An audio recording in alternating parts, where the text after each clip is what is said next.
You know, when you reach 70 years old like me, you think you've seen it all. You think nothing can surprise you anymore. Well, let me tell you something. Life has a funny way of proving you wrong, doesn't it?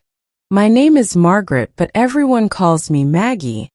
And today I'm gonna share something with you that still keeps me up at night sometimes. It's about my daughter-in-law, Jessica, my son Thomas, and a situation that nearly tore our entire family apart. Now, before I get into this, I want you to understand something real important. I ain't here to point fingers or play the blame game, alright? What I'm about to tell you, it's raw, it's honest, and it's something that I wish someone had told me about 40 years ago. 'Cause maybe, just maybe, I could have saved myself a whole lot of heartache too. So, let me take you back about 3 years ago. I was 67 at the time, living in my little apartment about 20 minutes away from Thomas and Jessica. They'd been married for about 12 years by then, and they had 2 beautiful kids, my grandbabies Emma and little Jack. On the surface, everything looked picture perfect, you know? They had the nice house in the suburbs, the 2 cars, the family vacations to Disney World.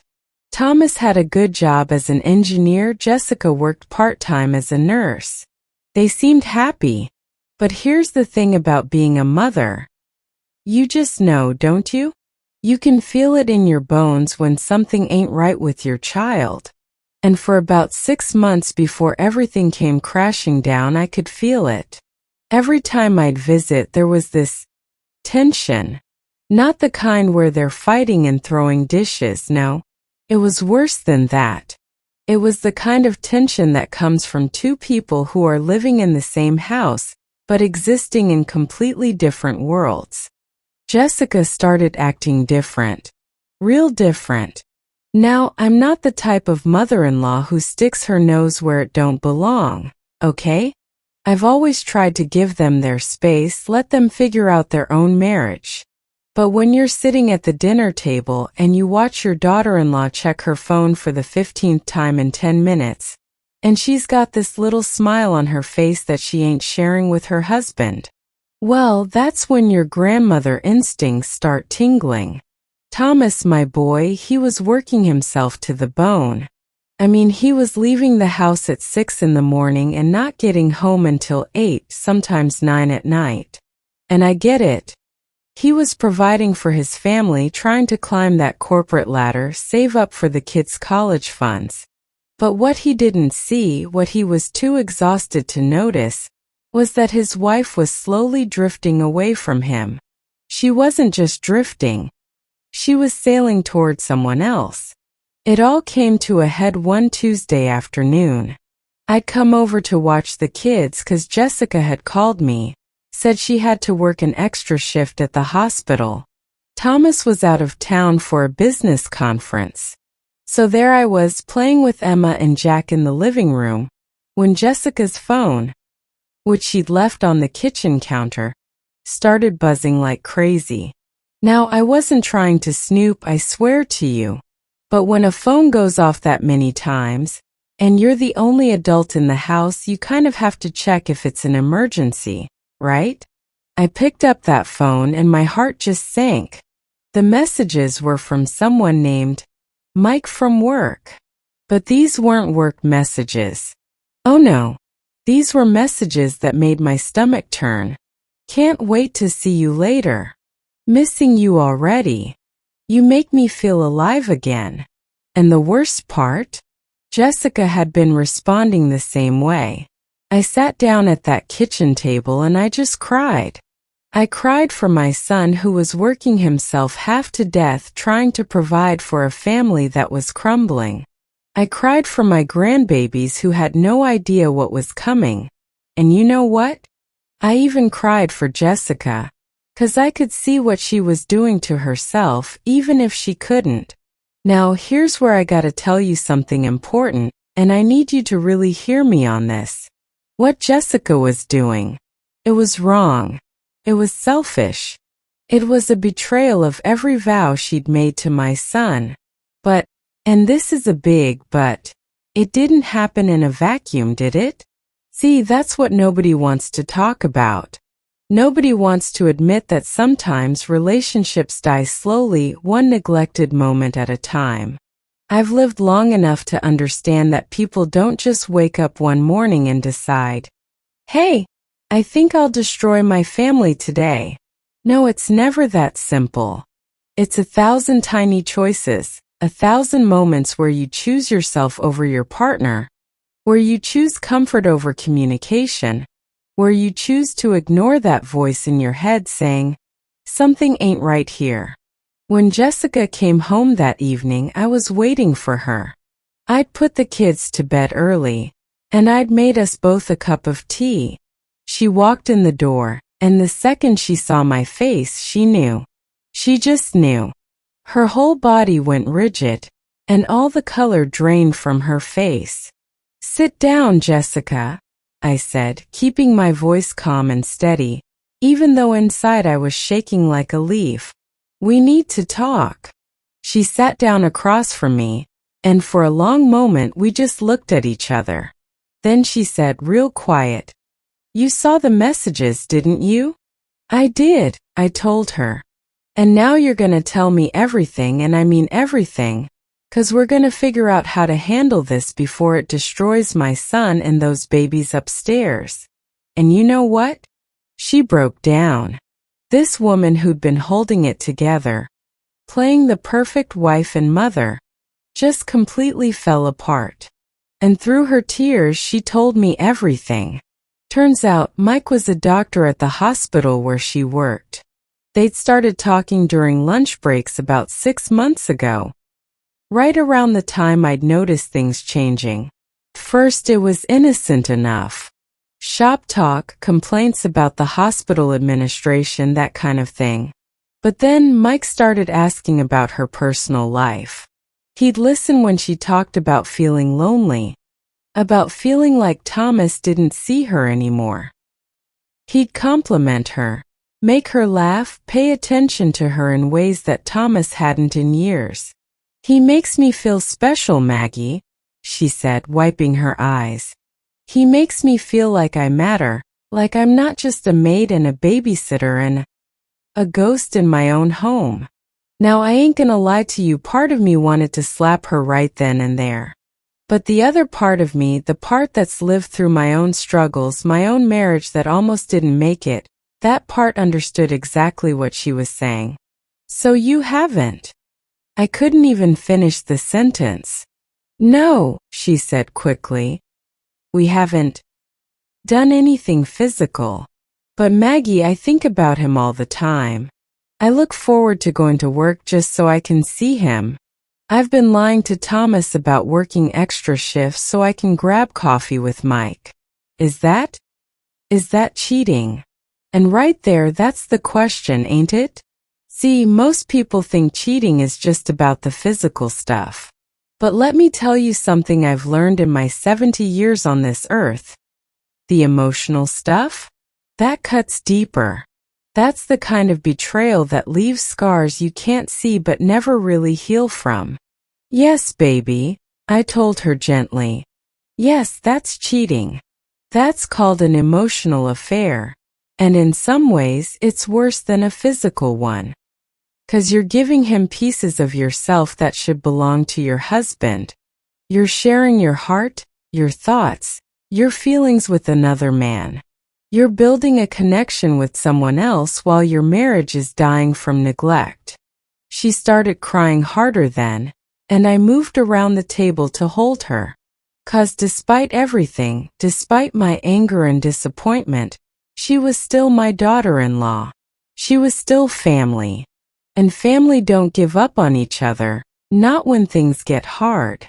But then I pulled back, looked her dead in the eye and said, "Now here's what's gonna happen. You're gonna end it with Mike immediately. No long goodbye, no let's stay friends nonsense. You're gonna block his number, you're gonna request a transfer to a different department, and you're gonna cut off all contact. And then you and Thomas are gonna sit down and have the hardest conversation of your lives." "I can't tell him," she gasped.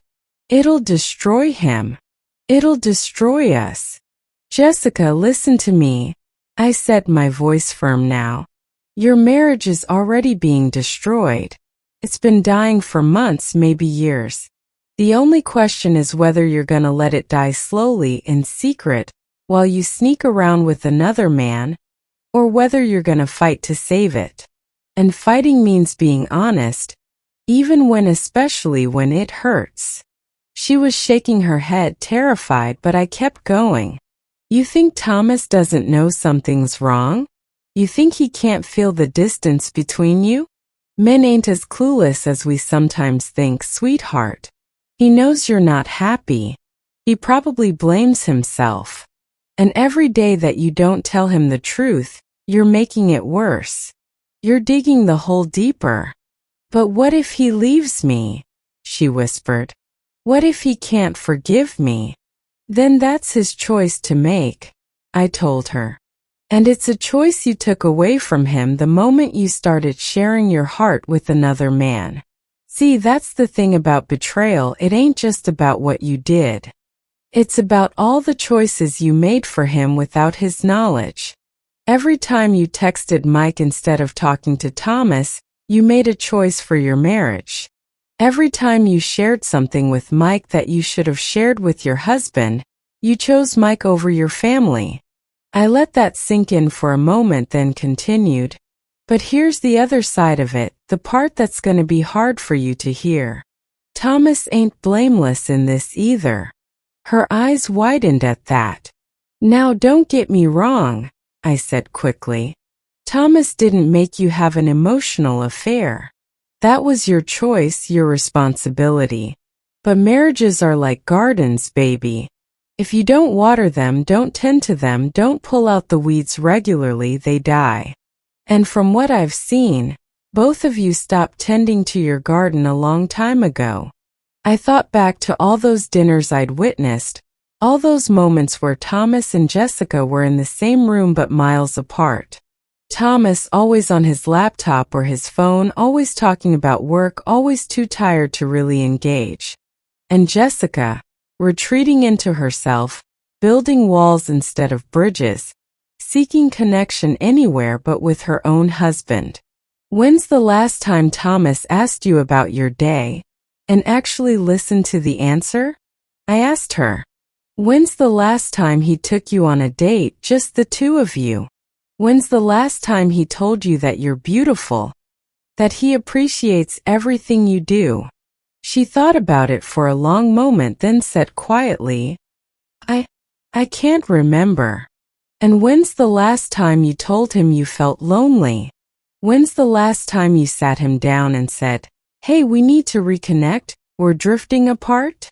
When's the last time you planned something special for just the two of you, instead of waiting for him to do it?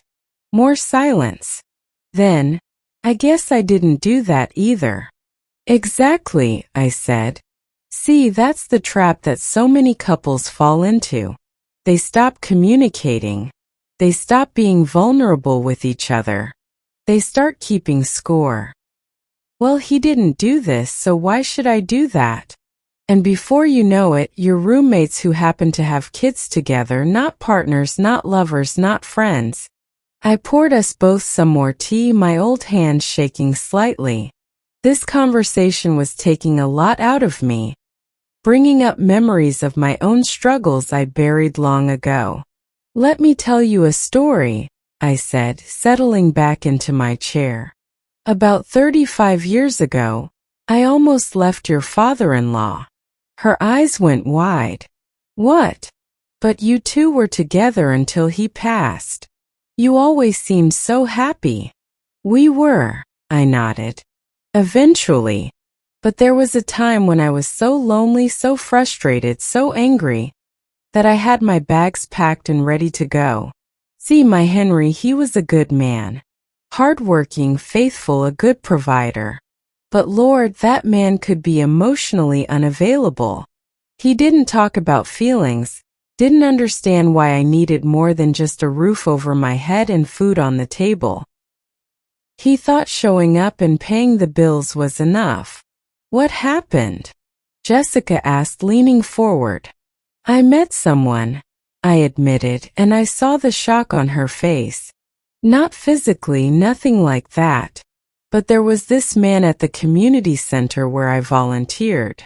He was kind, attentive, funny. He asked me questions and actually cared about the answers. He made me feel seen in a way Henry hadn't in years. And I started looking forward to seeing him. Started dressing up a little nicer on volunteer days. Started sharing things with him that I should have been sharing with my husband. What did you do? I got scared, I said honestly. One day I realized I was thinking about this man more than I was thinking about my own husband. I realized I was having feelings I had no business having. And I knew right then and there that I was standing at a crossroads. I could keep going down this path and destroy my marriage, or I could step back and figure out why I was so tempted in the first place. So you stopped seeing him? I did, I nodded. But more importantly, I went home and I had the hardest conversation of my life with Henry. I told him I was unhappy. I told him I felt invisible, neglected, taken for granted. I told him that if things didn't change, I didn't think our marriage would survive. And honey, it was ugly. He got defensive, accused me of being ungrateful, said he was working himself to death for the family. We fought for days. I paused, remembering those painful times. But then something shifted. Henry stopped defending himself long enough to actually hear what I was saying. And I stopped attacking long enough to hear his side too. He told me he was terrified he wasn't good enough, wasn't providing enough. He told me he stayed at work late because he felt like a failure at home, like nothing he did was ever right. We were both so caught up in our own pain that we couldn't see each other's. How did you fix it? Jessica asked softly.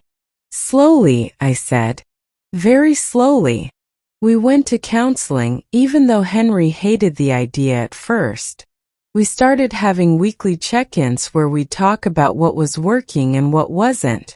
We learned how to fight fair, how to listen instead of just waiting for our turn to talk. We started dating each other again. And I mean really dating, not just going through the motions. We learned what made each other feel loved and prioritized, and we actually did those things. I reached across the table and took her hand. But Jessica, here's the most important part. We only got through it because we were both willing to do the work. Both of us. If it had just been me trying to fix things while Henry kept doing what he'd always done, it wouldn't have worked. And if Henry had been trying while I kept one foot out the door, emotionally checked out, it wouldn't have worked either. We both had to be all in. She squeezed my hand, tears still streaming down her face. I don't know if Thomas will want to do the work. What if this is the end? Then it's the end, I said gently. And that'll be heartbreaking, especially for those babies upstairs. But Jessica, staying in a dead marriage where nobody's happy, where mom and dad barely talk to each other except to coordinate schedules and argue about bills. That ain't good for the kids either. Children learn about love and relationships from watching their parents. What are Emma and Jack learning right now? That hit her hard. I could see it in her face. They're learning that marriage is about coexisting, not connecting. I continued. They're learning that it's normal for parents to be distant and cold with each other. They're learning that love is something that fades over time, until you're just going through the motions. Is that what you want to teach them? No, she whispered. God, no. Then you gotta decide right now what kind of person you want to be. What kind of mother you want to be. What kind of wife you want to be. 'Cause here's the thing nobody tells you about affairs. Whether they're emotional or physical, they don't just hurt your spouse. They hurt everyone who loves you. They hurt your kids, your parents, your friends. They create a ripple effect of pain that spreads out way further than you ever imagined. I thought about my grandbabies sleeping upstairs, innocent and unaware of the storm that was brewing. Emma's gonna be a teenager soon. She's gonna start thinking about relationships, about what love looks like. You want her to see her mother sneaking around, lying, giving her heart to someone who ain't her father? You want Jack to grow up thinking that's how men should treat their wives, or how wives should treat their husbands. Jessica was sobbing now, but I kept going because she needed to hear it all. And let me ask you something else. This Mike character, you think he's the answer? You think he's gonna solve all your problems? Let me tell you what's really happening here. You're comparing Mike on his best behavior, during fun coffee dates where you're both putting your best foot forward, to Thomas at his worst, when he's stressed and tired and overwhelmed. That ain't a fair comparison, baby. That ain't reality. But Mike listens to me, she protested. He cares about what I think and feel. Of course he does, I said, my voice rising a bit. 'Cause he don't have any responsibilities to you. He don't have to worry about the mortgage or the kids' dentist appointments or whether the car needs an oil change. He gets to be the fun guy, the escape, the fantasy. But you want to know what would happen if you actually left Thomas for Mike? Within 6 months, a year tops, Mike would start showing you his flaws too. He'd have bad days. He'd be tired and stressed. The fantasy would fade, and you'd be right back where you started. Except now you've destroyed your family in the process. She was really crying now, but I wasn't done. Here's what you don't understand yet, 'cause you're still caught up in the excitement of it all. That rush you feel when Mike texts you? That's not love. That's dopamine. That's your brain getting high on the attention and the secrecy and the newness. But you know what love really is? Love is Thomas staying up all night with Emma when she had the flu, even though he had a big presentation the next day. Love is him working those long hours to make sure you all have health insurance and a nice home.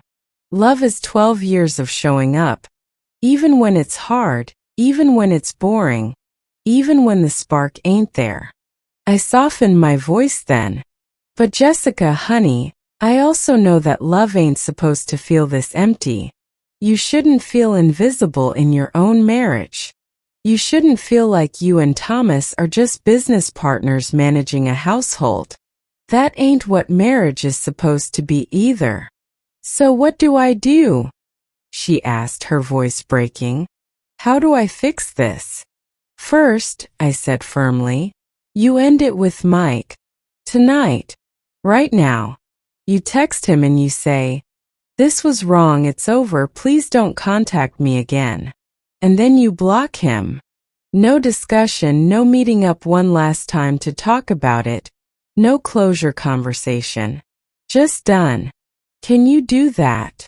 She hesitated, and I saw the war playing out on her face. Part of her didn't want to let Mike go. Part of her was still holding on to that fantasy, that escape from her real life. Jessica, I said sharply, can you do that? Yes, she finally said. Yes, I can do that. Good.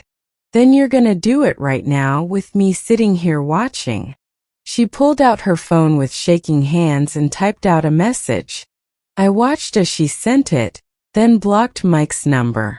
She was crying the whole time, and I knew this was hard for her. In a weird way, she was grieving. She was letting go of something that had made her feel good, even though it was wrong. Now, I said once it was done, when Thomas gets back from his conference in 2 days, you two are gonna sit down and talk. Really talk. And you're gonna tell him everything about Mike, about the emotional affair, about how unhappy you've been, about all of it. Maggie, I can't. Yes, you can, I interrupted. And you will. 'Cause that's what integrity looks like. That's what doing the right thing looks like, even when it's terrifying. Thomas deserves to know the truth. He deserves the chance to decide whether he wants to fight for this marriage or walk away. And Jessica, if you really love him, if you really want to save your family, you'll give him that choice. Over the next 2 days before Thomas came home, Jessica and I talked more than we ever had before. I told her about the patterns I'd seen in her marriage, the warning signs that both she and Thomas had ignored. I told her about the importance of vulnerability, of being brave enough to say, "I need you," instead of pretending everything was fine. I told her about the work it takes to keep a marriage alive, how it's like swimming upstream against the natural current of complacency and selfishness. But I also made sure she understood something crucial. Jessica, when you talk to Thomas, you need to be real clear about something. What you did with Mike, that's 100% your fault. You made those choices. You chose to confide in another man instead of your husband. You chose to develop feelings for someone else. Thomas didn't make you do that. Your unhappiness didn't make you do that. You did that. But, no buts, I said firmly. This is important. Yes, Thomas has work to do. Yes, your marriage has problems that both of you contributed to. But the affair? That's on you, baby. You could have come to me, you could have suggested counseling, you could have sat Thomas down and said, "We need help or this marriage won't make it." But instead, you chose to look outside your marriage for what you should have been fighting for inside it. You gotta own that. She nodded, looking miserable but understanding. At the same time, I continued, after you've told him everything, after you've apologized and taken full responsibility, then you can talk about the other stuff. You can talk about feeling lonely, about needing more connection, about the ways the marriage has been struggling. But that comes second, you understand? First, you own what you did wrong. When Thomas came home that Friday evening, I was there. I'd offered to take the kids to my place for the weekend, to give them privacy for this conversation. Thomas walked in looking exhausted, carrying his suitcase, and he seemed surprised to see me. "Hey, Mom," he said, giving me a hug. "What are you doing here?" "Come sit down, honey," I said. "Jessica has something she needs to talk to you about." He looked between us, and I saw the moment the fear hit him. His face went pale, and he sat down slowly on the couch. "Thomas," Jessica started, her voice shaking, "I need to tell you something and it's going to hurt. But I need you to hear the whole thing before you say anything, okay?" And then she told him. Everything. About Mike, about the emotional affair, about the lying and the secret meetings and the texts. I watched my son's face as she talked, and it broke my heart. I saw the shock, then the hurt, then the anger, then something that looked like relief, which confused me until he spoke. "I knew something was wrong," he said quietly when she finished. I didn't know what. I thought maybe you were sick or depressed or, I don't know. But I knew you were somewhere else, even when you were right next to me." They talked for hours that night. They cried, they yelled some, they sat in painful silence. And I went home with my grandbabies, praying that they'd find a way through this. Over the next few months, I watched them do the hardest work of their lives. They went to marriage counseling twice a week. They started having those honest conversations they'd been avoiding for years. Thomas had to hear some hard truths about how checked out he'd been, how he'd been using work as an escape from the problems at home. Jessica had to face the damage her betrayal had caused and work to rebuild the trust she'd shattered. That it wasn't pretty. There were setbacks and more tears and moments when I thought they might not make it. Thomas had days where he couldn't look at Jessica without seeing her with Mike, even though nothing physical had happened. Jessica had days where she missed the easy escape that Mike had represented, even though she knew it was all fake. But here's the thing.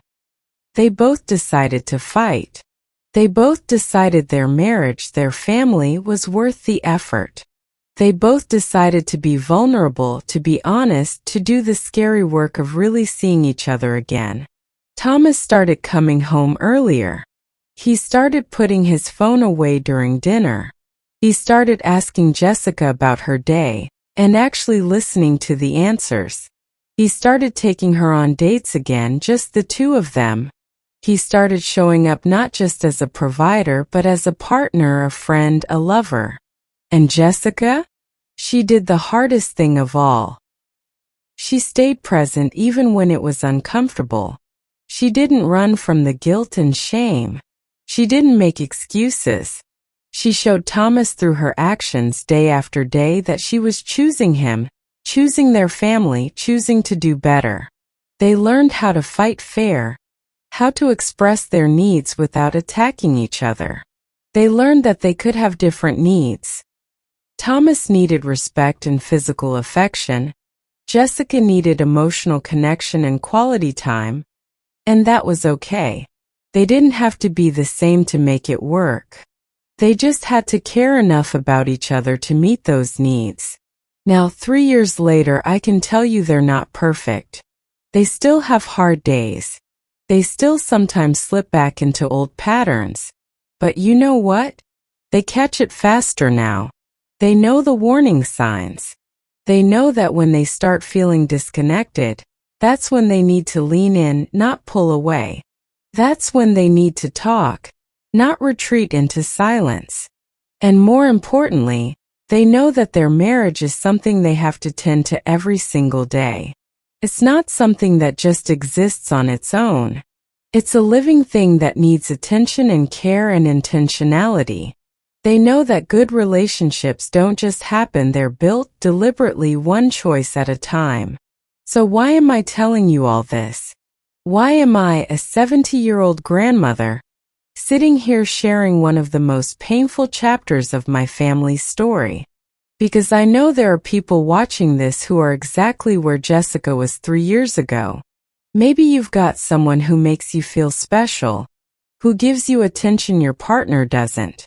Maybe you're justifying it, telling yourself it's harmless, it's just friendship. You haven't crossed any real lines. But deep down, you know you're playing with fire. You know you're giving pieces of yourself to someone else that should belong to your partner. Or maybe you're like Thomas was, working yourself to death, thinking that providing financially is enough, not realizing that your partner is starving for emotional connection. Maybe you think your relationship is fine because you're not fighting, not realizing that the silence is worse than the fights. Maybe you've been checked out for so long that you don't even remember what it feels like to be fully present with your partner. Or maybe you're somewhere in between. You both know something's wrong, but neither of you wants to be the first to say it. So you keep pretending everything's fine, keep going through the motions, keep telling yourself it'll get better someday, somehow, without either of you actually doing anything different. Listen to me, and I mean really listen. Your relationship is either growing or dying. There's no such thing as staying the same.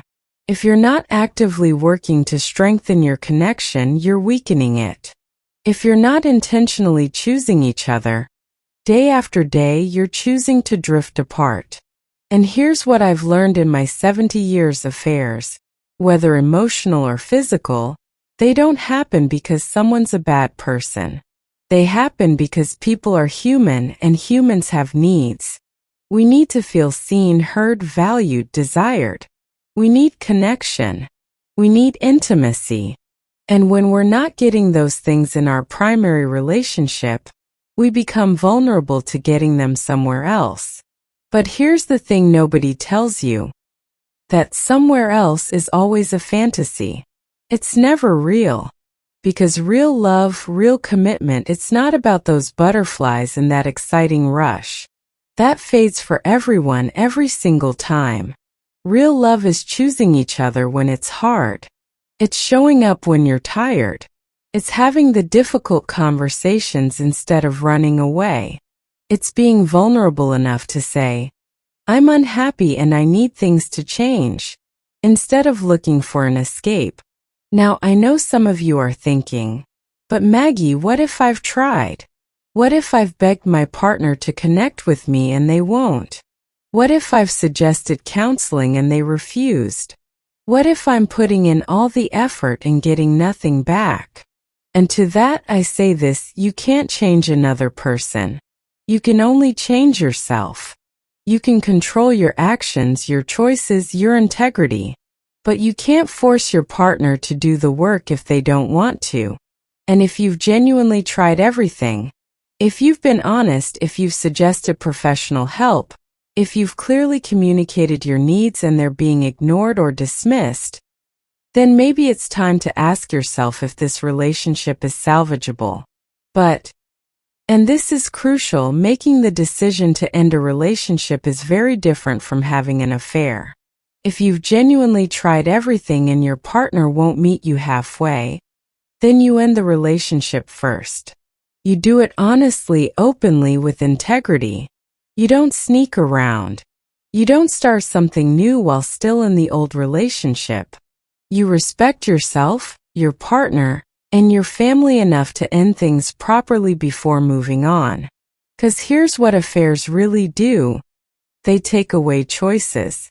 They make decisions for other people without their knowledge. Every time Jessica texted Mike instead of talking to Thomas, she made a choice for her marriage.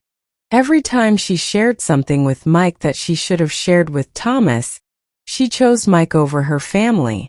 And that's the real betrayal, not just the emotional connection itself, but all the time she chose to invest in someone else instead of investing in her marriage. Now, let me talk to those of you who might be on the other side of this. Maybe you're the Thomas in your relationship, the one who's been working hard, providing, showing up, but somehow missing what your partner really needs. Maybe you think everything's fine because there's food on the table and bills are paid. Maybe you get defensive when your partner tries to tell you they're unhappy, 'cause you're thinking, what more do you want from me? I'm doing everything I can. I get it. I really do. It hurts to work that hard and feel like it's not enough. It hurts to feel like you're failing even when you're doing everything you know how to do. But here's what you need to understand. Your partner isn't trying to attack you. They're trying to tell you they're drowning. They're trying to tell you that financial security and a clean house and well-fed kids, while important, aren't enough. They need you. Not just your paycheck, not just your physical presence, but you. Your attention, your emotional availability, your vulnerability, your presence. And I know that's scary, especially if you weren't raised in a home where people talked about feelings. I know it feels uncomfortable, maybe even weak, to open up like that. But let me tell you something. It takes more strength to be emotionally vulnerable than it does to keep those walls up. Any coward can hide behind their work or their phone or their hobbies. It takes a real man or woman to look their partner in the eye and say, I don't know how to do this, but I want to learn. Teach me how to love you better. And to those of you who are like Jessica was, who are feeling tempted by outside attention, who are maybe already in an emotional affair, you gotta stop lying to yourself. Stop telling yourself it's innocent. Stop telling yourself you're not hurting anyone. Stop telling yourself your partner drove you to this. Take responsibility for your choices. Own your part. But also, and this is important, be honest about why you're doing it. Ask yourself the hard questions.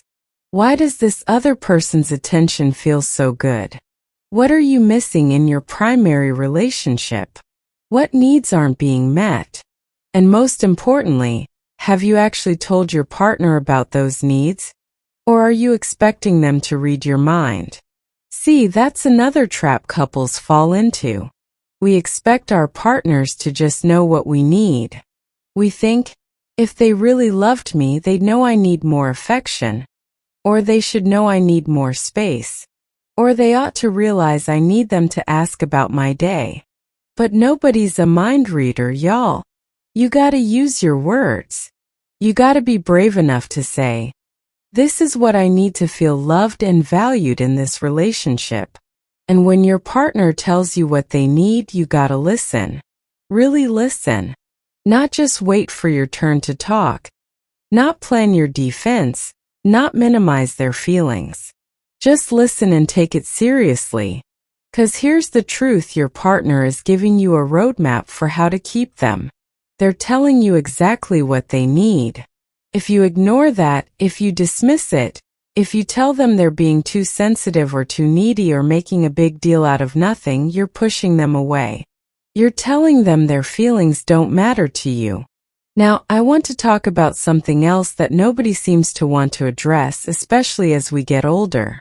And that's this idea that once you've been married for a certain number of years, you don't have to try anymore. That once you've got the ring, the house, the kids, you can just put the relationship on autopilot and focus on other things. That's a lie. That's a dangerous relationship-killing lie. I've watched so many marriages fall apart in my community, among people my age and younger. And you know what the common thread is? Complacency. People get comfortable. They stop dating each other. They stop flirting. They stop trying to impress each other. They stop being playful and fun. They become roommates who occasionally have sex. If that, instead of lovers, partners, best friends. And let me tell you something about human nature. We all need to feel desired. We all need to feel like we matter, like we're special to someone. If you're not making your partner feel that way, someone else might. And I'm not saying that to justify affairs. I'm saying it as a warning. Protect your relationship. Show your partner every single day that you still choose them, that you still want them, that you still think they're amazing. When's the last time you complimented your partner? When's the last time you initiated affection without expecting it to lead to sex? When's the last time you planned something special just for them? When's the last time you asked them about their dreams, their fears, their hopes for the future? When's the last time you really looked at them like you did when you first fell in love? See, that's what Jessica was getting from Mike. That feeling of being seen, of being interesting, of mattering to someone. And that's what Thomas wasn't providing, not because he didn't love her, but because he'd forgotten how to show it. He'd forgotten that love is an action, not just a feeling. He'd forgotten that his wife needed him to pursue her, to court her, to make her feel special, even after 12 years of marriage. And Jessica had forgotten too. She'd forgotten that her needs were valid and she had a right to express them. She'd forgotten that she could be brave enough to tell Thomas, "Hey, I'm not happy and we need to fix this." Instead, she suffered in silence until she found someone who made her feel good. And then she grabbed onto that feeling like a drowning person grabbing a life raft. But that life raft? It was actually an anchor that would have dragged her whole family down with her if we hadn't caught it in time. Now, I want to address something that's particularly relevant for people my age, for those of us who've been around long enough to see patterns, to understand the long game. I've lived through my own struggles. I've watched my friends' marriages succeed and fail. I've seen my children navigate their relationships. And you know what I've learned? The couples who make it aren't the ones who never have problems. They're the ones who face their problems head on. They're the ones who aren't afraid to say, "We need help." They're the ones who prioritize their relationship, even when life gets busy and stressful and overwhelming. I've seen couples stay together for 50, 60 years, and they're still holding hands, still laughing together, still genuinely enjoying each other's company. And I've asked them, "What's your secret?" You know what they all say? Some version of the same thing.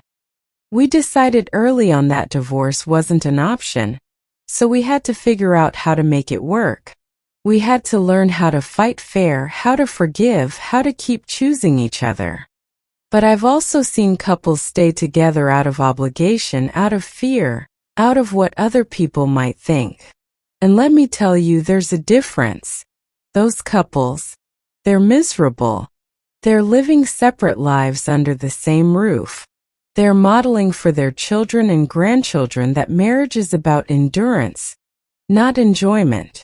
That love is a burden, not a blessing. And I don't want that for anyone. Life's too short to spend it in a relationship that makes you feel lonely, unappreciated, invisible. But here's the thing. If you're in that place right now, you have a choice. You can leave or you can fight to change it. What you can't do is stay and complain without doing anything different. What you can't do is look for fulfillment outside your relationship while refusing to work on the relationship itself. Let me tell you what happened with Thomas and Jessica after that first terrible conversation. The next few weeks were brutal. Thomas was angry, angrier than I'd ever seen him. He felt betrayed, humiliated, stupid for not seeing what was happening. There were nights when he'd call me, crying, asking if he should just end it, if he could ever trust Jessica again. And I told him what I'm telling you now, trust can be rebuilt, but only if both people are willing to do the work. Only if the person who broke the trust is genuinely remorseful and committed to changing. Only if the person who was betrayed is willing to work through the pain, instead of holding it over their partner's head forever. Thomas had to make a choice. Was he going to let this define his marriage forever? Or was he going to see it as a wake-up call? Was he going to use Jessica's affair as an excuse to check out emotionally? Or was he going to take responsibility for his part in the breakdown of their connection? And Jessica had to make a choice too. Was she going to do the real work of understanding why she'd been vulnerable to an affair? Or was she just going to white-knuckle her way through by avoiding temptation? Was she going to be honest about her needs? Or was she going to go back to suffering in silence? They both chose the hard path. They chose honesty, vulnerability, and growth. And let me tell you, it wasn't a straight line to healing. There were setbacks. There were nights when Jessica would catch Thomas looking at her with suspicion, with hurt, with anger. There were days when she'd feel the weight of her guilt so heavily she could barely function. But they kept showing up. They kept going to counseling. They kept having those difficult conversations. And slowly, things started to shift. Thomas started understanding that providing financially, while important, wasn't enough. He started seeing how his workaholism had been a way to avoid the emotional intimacy that scared him. He started recognizing that Jessica's attempts to connect with him over the years, asking him about his day, suggesting date nights, trying to initiate deeper conversations, those weren't nagging or being needy. Those were her love language, her way of trying to keep their connection alive. And Jessica started understanding that her feelings of loneliness, while valid, didn't give her permission to seek comfort outside her marriage. She started seeing how she built walls around her heart, how she decided Thomas didn't care instead of telling him directly what she needed. She started taking responsibility not just for the affair, but for all the time she'd chosen silence over honesty, resentment over communication. They learned something crucial that I think every couple needs to understand. You can't just coast in a relationship. You can't just assume that because you're married or committed, the work is done. Marriage isn't a destination, it's a journey. And like any journey, if you're not actively moving forward together, you're drifting apart. Let me share something else with you that I learned through all of this. See, when all this was happening with Thomas and Jessica, it brought up a lot of stuff from my own past. Stuff I thought I dealt with but clearly hadn't. It made me think about my own marriage, my own mistakes, my own near misses. I told you about that man at the community center, the one I almost let myself fall for. But what I didn't tell you was how close I really came to destroying my marriage. There was a day. I remember it like it was yesterday, even though it was 35 years ago, when he asked me to have coffee with him. Just coffee, he said.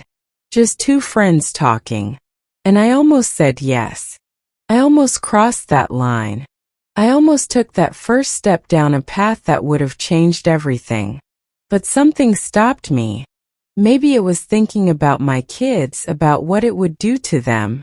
Maybe it was thinking about Henry, about all the years we'd built together. Maybe it was just grace, divine intervention, whatever you want to call it. But I said no. And I went home and I faced my marriage instead of running from it. And it was hard, y'all. It was so hard. Because facing your problems is always harder than escaping them. Working on yourself is always harder than blaming your partner. Being vulnerable is always harder than keeping your walls up. But you know what? It was worth it.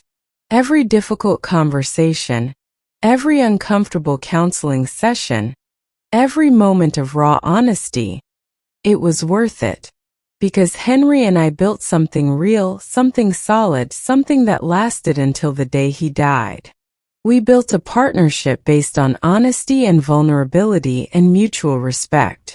We learned how to fight without destroying each other.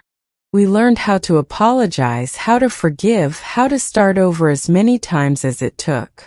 And when he passed away 5 years ago, I could lay my head down at night knowing I'd given our marriage everything I had.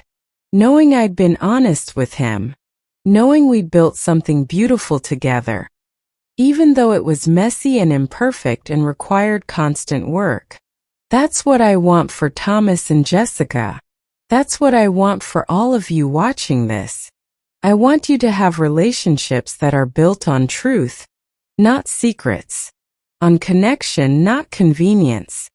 On choosing each other every single day, even when it's hard. Now I know some of you are thinking, but Maggie, what if it's too late? What if my relationship is too far gone? What if we've drifted so far apart that we can't find our way back? And to that I say, it's never too late if you're both willing to try.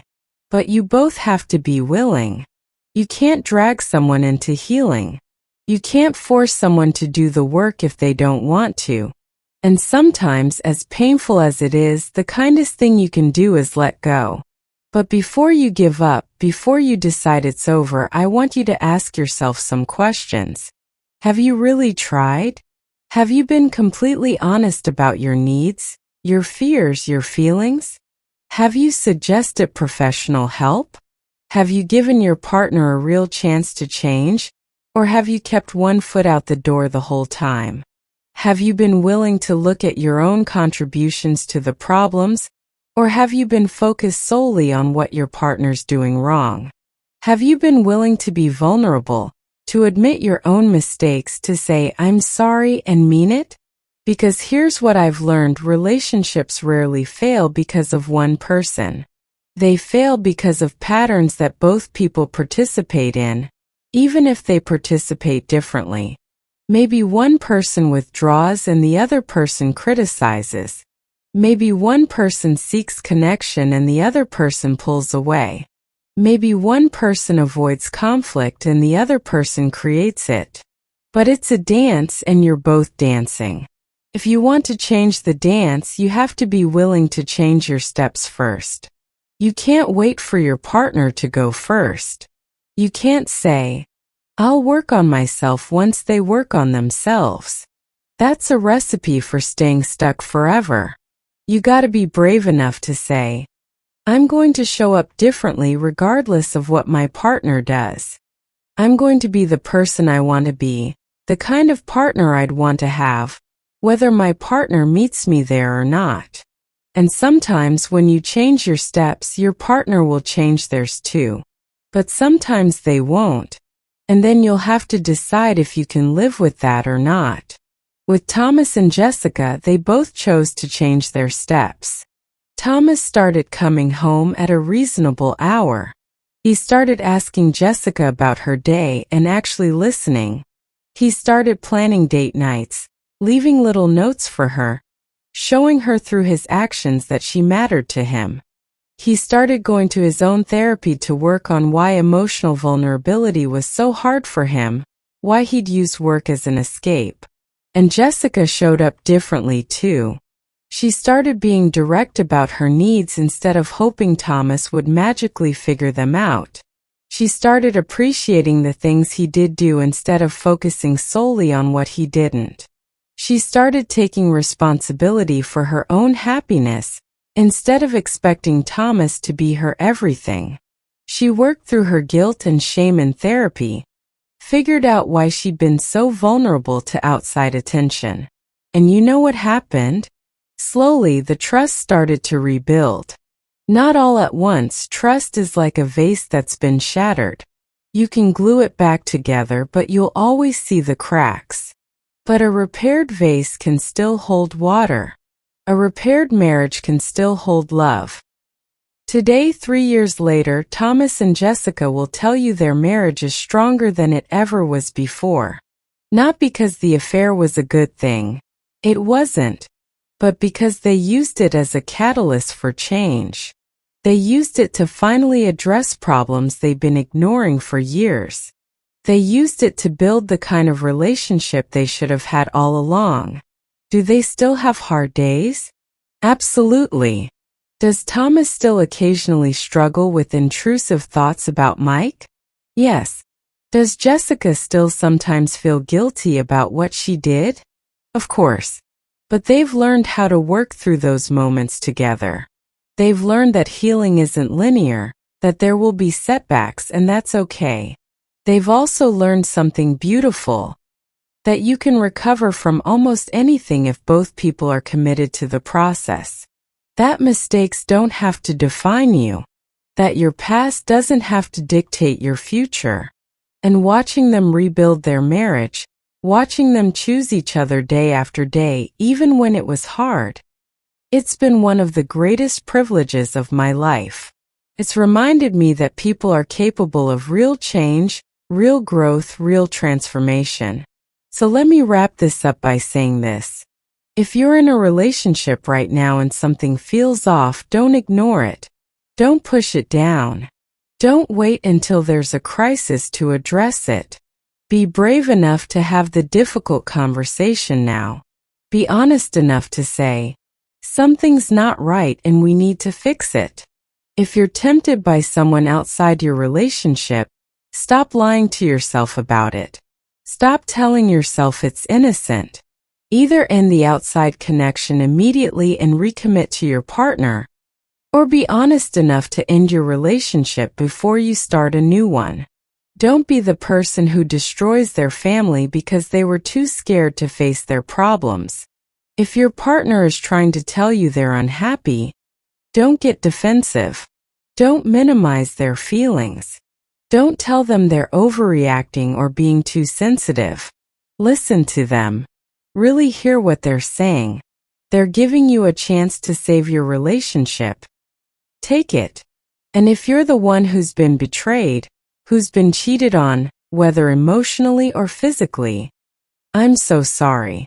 I'm sorry for the pain you're in, the confusion, the anger, the hurt. None of it is your fault. You didn't cause your partner to cheat. They made that choice and that's on them. But if you decide you want to try to save the relationship, if your partner is genuinely remorseful and willing to do the work, know that it's possible. It won't be easy. There will be days when you want to give up. There will be moments when the hurt feels fresh all over again. But healing is possible. Trust can be rebuilt. Marriages can come back from betrayal. Just make sure you're doing it for the right reasons. Don't stay because you're scared to be alone. Don't stay because of what other people will think. Don't stay just for the kids. Kids need to see healthy relationships, not two people who are miserable together. Stay because you genuinely believe your relationship is worth fighting for. Stay because you see your partner doing the real work to change. Stay because you're both committed to building something better than what you had before. And if you decide you can't stay, if the betrayal is too much or your partner isn't willing to do the work, that's okay too. You don't owe anyone a second chance. You don't have to forgive someone who isn't truly sorry.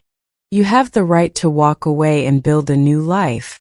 Even if it's scary, even if it's hard. Whatever you choose, make it a conscious choice.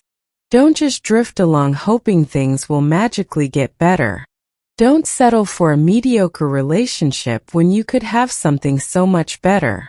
Life's too short, y'all. Really is. I'm 70 years old now, and if there's one thing I've learned, it's that time moves faster than you think. Those years fly by. And at the end of your life, you're going to look back and ask yourself, did I live authentically? Did I love fully? Did I have the courage to face my problems instead of running from them? Did I build something meaningful with the time I was given? Don't wait until you're my age to start asking those questions. Ask them now. Make the changes now. Have the difficult conversations now. Fight for your relationship now, or be brave enough to walk away now.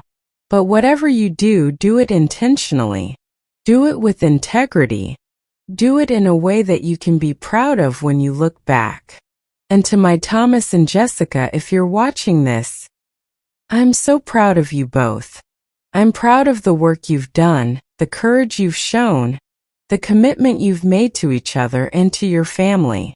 You've taught me that it's never too late to start over, to choose differently, to build something beautiful from broken pieces. To my grandbabies Emma and Jack, someday when you're old enough to understand this, I hope you'll learn from your parents' story. I hope you'll understand that relationships take work, that love is a choice you make every day, that honesty and vulnerability are strengths, not weaknesses. I hope you'll have the courage to choose partners who choose you back every single day. And to all of you watching this, thank you for letting this old grandma share her story. Thank you for caring enough about your relationships to watch a video like this. Thank you for being willing to do the hard work that so many people avoid. Remember, your relationship is worth fighting for, but only if both people are in the ring. You can't save a marriage by yourself. You can't force someone to love you the way you need to be loved. But you can control yourself, your choices, your integrity. You can be the kind of partner you'd want to have. You can do the work regardless of what your partner does. And if your partner meets you there, if they're willing to fight alongside you, then you've got a chance to build something truly beautiful. Something that will last, not because it's perfect, but because you both refuse to give up on it. That's all I've got for you today, folks. Stay honest with yourselves and each other. Stay brave enough to have the hard conversations. Stay committed to growth, to healing, to choosing each other even when it's difficult. And remember, you're not alone in this. We're all figuring it out as we go, all trying our best, all making mistakes and learning from them. Or at least we should be learning from them. Until next time, this is Grandma Maggie, reminding you that love isn't just a feeling. It's a choice, a commitment, and a whole lot of hard work. But it's worth it. I promise you it's worth it. God bless you all.